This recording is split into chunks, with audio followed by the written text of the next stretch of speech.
par rapport à la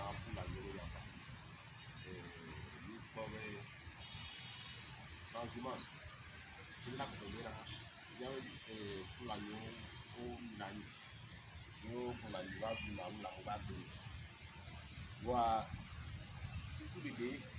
le boutame nous kennae fulani la clonie pas doit me même les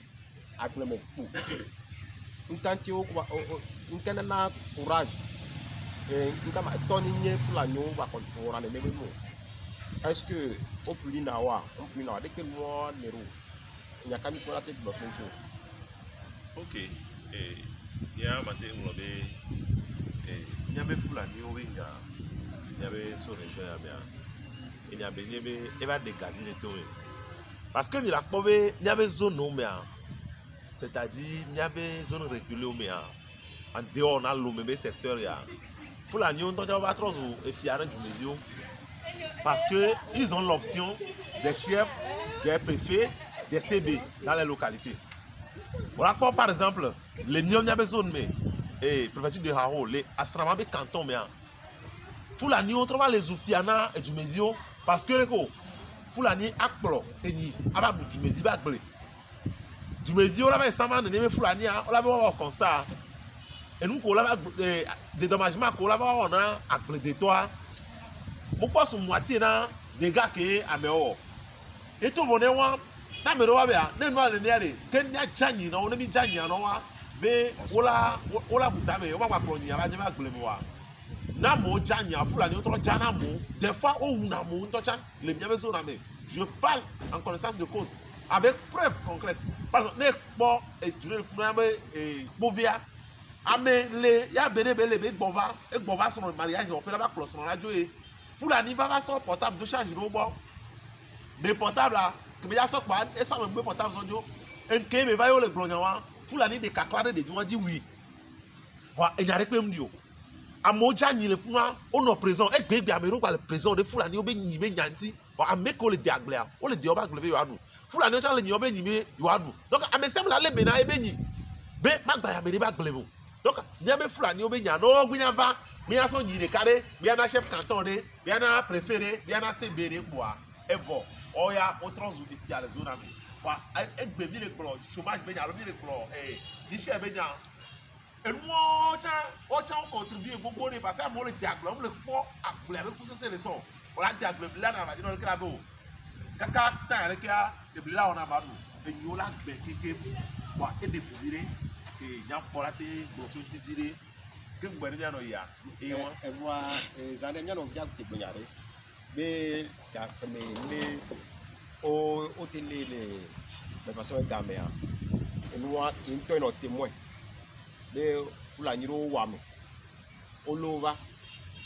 nous sommes gardés à ce Fulani be enya ya o kemi le gbo bon evatros be enya ele se be ola so osuna me amedo nue osuna na medo baga et ben même donc c'était en 2012 il y a bon manifestation me gamme ba le mi prison peu to donc be Fulani do ba funu olo ba pa me funu c'est un nombre de 5 ans au condamné amedo condamné au 15 ans amedo 17 ans amedo 20 ans kaka en Fulani de kadin mi kumi no homi ga mi kumi no homi e ya kana sim ko to bon mi ona pa ga ni ti be obe amedo ko to e be obe yo gbo e funa be amoji gele nti enu anti yo chon wo nu ado so go ma ba moji gele nti yo chon wo nu ado wa if ya nkin comme je mas ya ni mo me nkantie o le la o wa ma o le mo no 15 ans 20 ans o le debe no am tele na pour nous Fulani pour tomber na umba wo et ne veut pas non c'est parce que nyom nya kwa les nyom nya kwa Fulani me nya ya Fulani o explore et il va voir au wa me et les be impunité relé et c'est blâme pour do gouvernement ya ko va le gouvernement on a mi bena o va la moro on damna moro va on damna ça président il le problème do et fait que les ni nebe atade ba le continue parce que mi so mi asele Fulani o ba wa me yo si amu pata le dagbele a Fulani o pro e ni ba bo ba adole e ko la no se nkɛnti bile nenero c'est parce que Fulani wa amedo la Fulani do la esi me gbebe Fulani VIP oni eni Fulani VIP parce que nko ko le ni o le amegan ko le nyabe ju ame préfet o ministre o amegan directeur gangan abi ni wa o tli na ogo ni oni wa na yo donc no ba wonde ne ba gbla siko to ne ya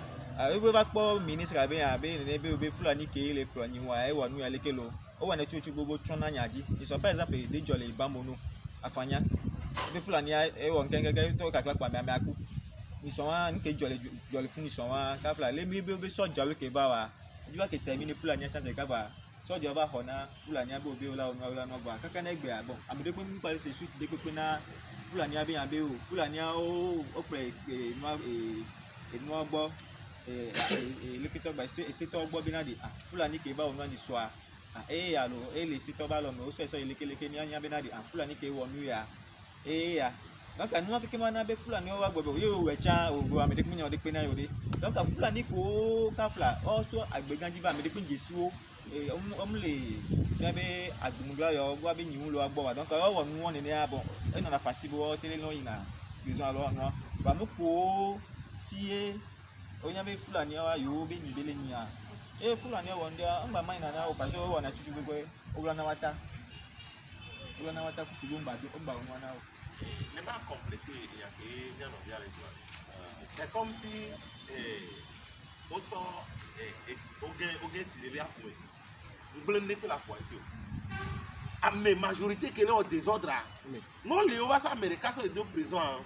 matin do vomona avec côté parce que ñom avec ko wu ni so les bamono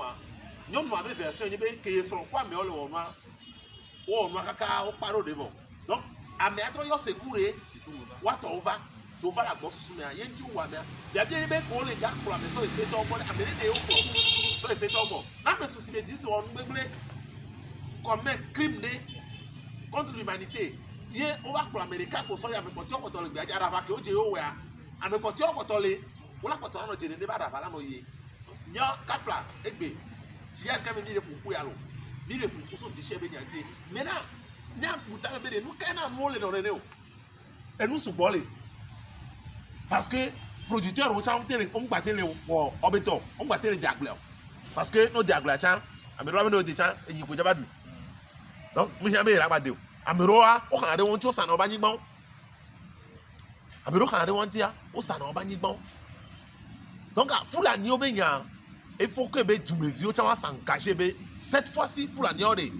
o la no be te pelo alo la no yo gbo o la no yo gbo sous condition de kemi kwa be na ola te woni nya te woni ne be nyaro mi o jumezio proposition kamila te o parce que nkemnya be enya Fulani me nya toujours pouvoir économique de les sous-régions mais enyo so na Niger so na Mali ku to bana to ko to cho nyina ni iba te globo e ma ni ko wa mi po be na me Africa ka ba ko nyina ni lo yo vo cho nyina ni wa enyam ko na désordre de ke ola te 3 semaines ne me no antie amu Fulani cho la nyiwa be ni le permis ye agbedira cho la de wa agbe le permis ye commission la zo amede ma wu no via amede ma kro agbe me na no via abo ni ke no me be egbede kete me ro po yovo be ju me a yovo on gba leyin nya la lo ni be ba du on to do te pin to ko direct ke ndele bon no de covid ndele ke o so na nya oruna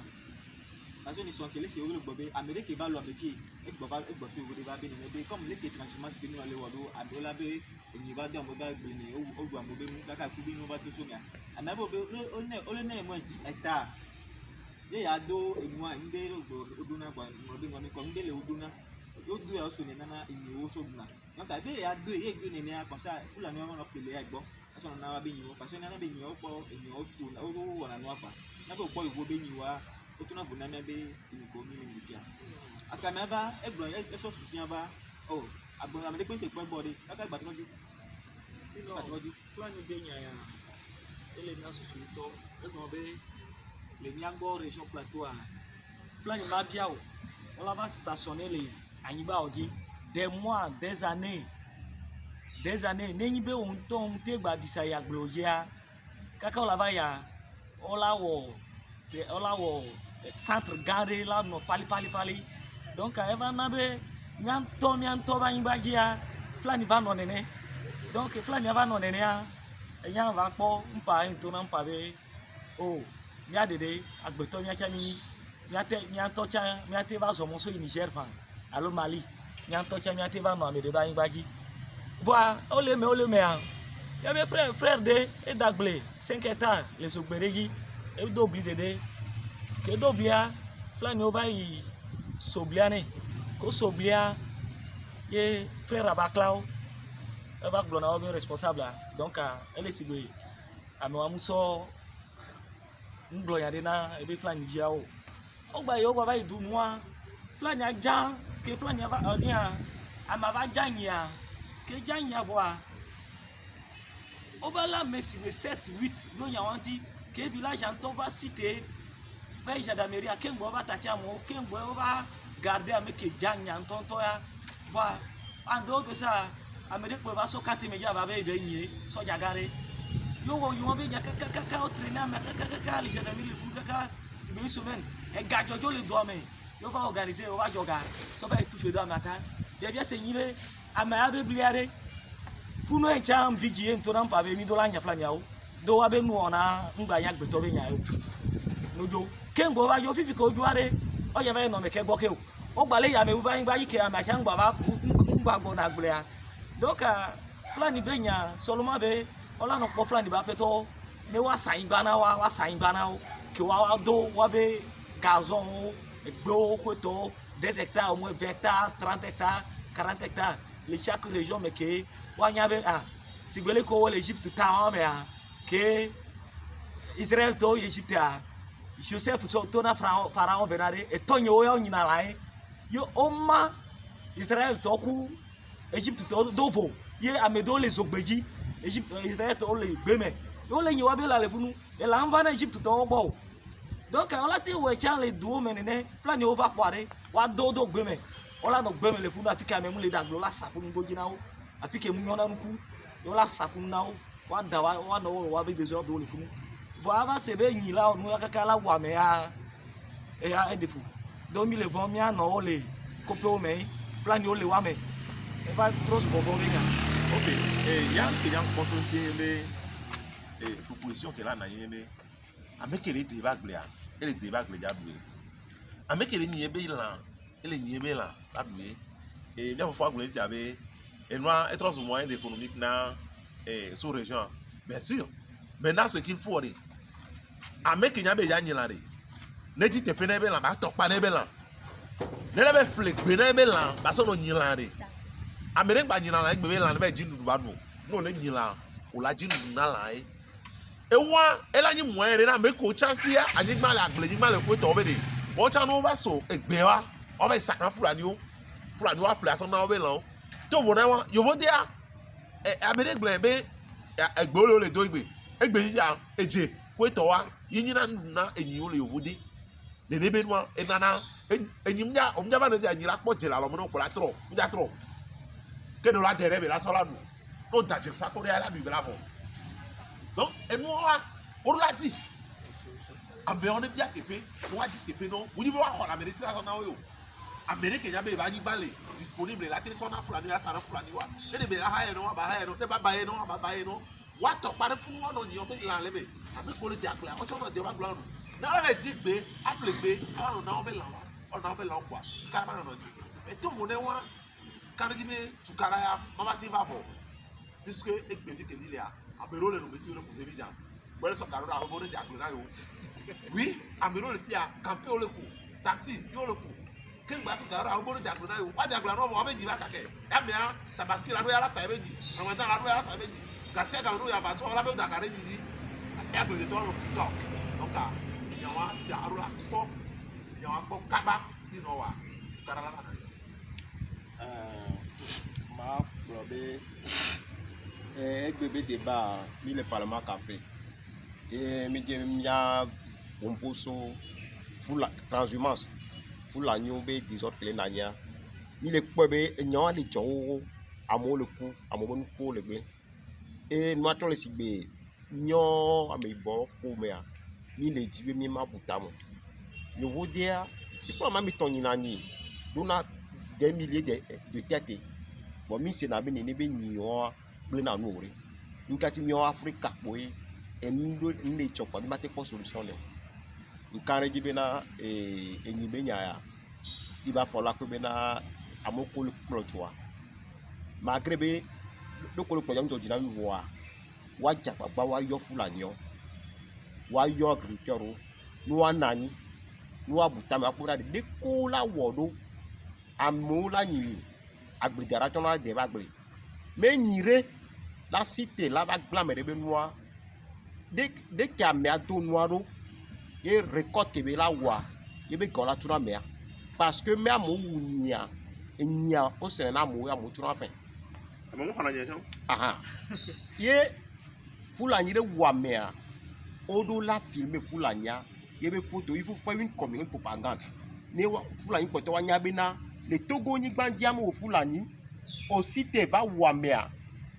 de nyita o la le o tu o la nɔ gakpa me wa ɖɔ six nya la si o enyi ko le nya ɖɔ six nyawo o la sa nyawo amoko va me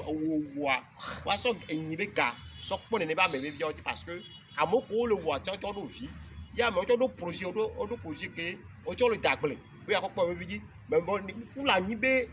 yi ɖeka be intérêt alo edesi ame gã ɖe kutɔa la de ame va gbeto le mea enua c'est trop et nuwo kpata le agi ɖe économie dzi nuwo kpata